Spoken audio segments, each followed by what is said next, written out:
Everyone, मेरे बिना दर्द के मेरे दोनों बच्चे हो गए। आज मैं आपको बताती हूँ कैसे।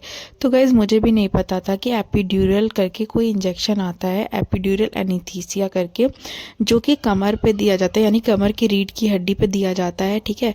और उससे आपके निचला हिस्सा जो होता है ना, वो सुन्न हो जाता है और आपका जो नॉर्मल डिलीवरी का प्रोसेस है वो चलता रहता है।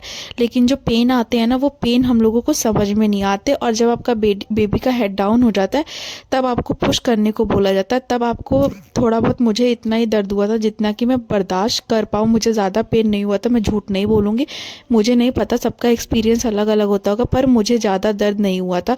मतलब मुझे लगा ही नहीं कि मेरी नॉर्मल डिलीवरी हो गई और मेरी बिल्कुल भी दर्द भी नहीं हुआ।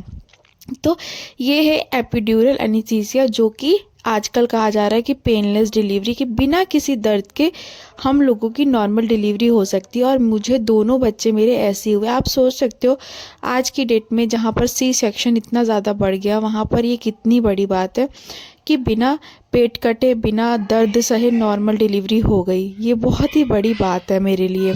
इसलिए मैंने सोचा क्यों ना मैं ये आपके साथ भी शेयर करूं कि किस तरीके से मेरे बिना दर्द के नॉर्मल डिलीवरी हुई।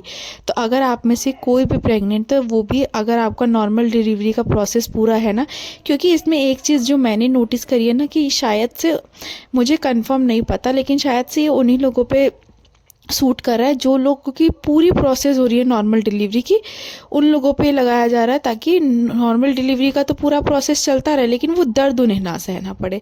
बाकी आप अपने डॉक्टर से पूरी तरीके से कंसल्ट कर सकते हैं कि इसका क्या प्रोसेस है। मेरे तो दोनों बच्चे इसी से हुए, क्योंकि दोनों बार मेरे को नॉर्मल प्रोसेस ही हो रहा था, मेरा कोई ऐसा नहीं था। मेरा नॉर्मल पेन आया, नॉर्मल डिलीवरी के सारे लक्षण थे, तब जाके मुझे ये इंजेक्शन लगाया गया, जिससे मुझे सिर्फ नॉर्मल डिलीवरी के पेन नहीं महसूस हुए। बाकी मेरी जो सारी प्रोसेस थी ना, वो नॉर्मल डिलीवरी की तरह ही चल रही थी। बच्चे का हेड डाउन होना, अपने से बच्चे का सर नीचे आना, बाकी सारी चीज़ें। और एक बात, इसमें आपके वजाइना के पास कट भी लगता ही है। मेरे तो वजाइना के पास कट लगा था, जो कि आजकल नॉर्मल डिलीवरी में बहुत ही सामान्य सी बात है कि आपके वजाइना के पास तो कट लगता ही लगता है। तो गाइज़, आई होप कि आपको ये इन्फॉर्मेशन अच्छी लगे। आप में से अगर कोई भी प्रेग्नेंट है तो वो भी अपने डॉक्टर से कंसल्ट कर सकता है और मेरी तरह एकदम आराम से लेटे लेटे नॉर्मल डिलीवरी करा सकते हैं। क्योंकि भाई, मेरी तो नॉर्मल डिलीवरी ऐसी हुई थी। और आज मेरे 2 बच्चे हैं, एक 3 साल की बेटी और एक 3 महीने का बेटा। इसलिए मैंने अपना न्यू यूट्यूब चैनल बनाया और सोचा कि सबसे पहले मैं आपके साथ अपनी इस एक्सपीरियंस को शेयर करूं, ताकि कोई भी मॉमीज़ जो नई मम्मी बनने वाली हैं या जो बेबी प्लान कर रही हैं, उन लोगों को मेरी वीडियो से हेल्प हो, जो सी सेक्शन नहीं कराना चाहते। और अगर उनको नॉर्मल डिलीवरी के लिए ट्राई करना है तो अपने डॉक्टर से कंसल्ट करके एक बार एपिड्यूरल इंजेक्शन के बारे में पूछकर मेरी तरह आप भी नॉर्मल डिलीवरी करा सकते हो। बस इस पर डिपेंड करता है बॉडी टू बॉडी, सबकी बॉडी अलग अलग होती है। इसलिए ये सिर्फ और सिर्फ आपके डॉक्टर ही आपको अच्छी तरीके से बता सकते हैं कि ये चीज़ आपके लिए है, नहीं है, या फिर पूरा प्रोसेस। तो बस मैंने आपको एक हिंट दिया है, बाकी सारी चीज़ें आपको अपने डॉक्टर के अकॉर्डिंग ही करनी है।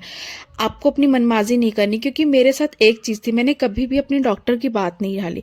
जब जिस दिन जो दवाई उन्होंने मुझे बोली है, तब मैंने वो चीज़ करी है। डॉक्टर के अकॉर्डिंग अगर आप चलोगे ना, तो आप हमेशा सेफ और सिक्योर रहोगे।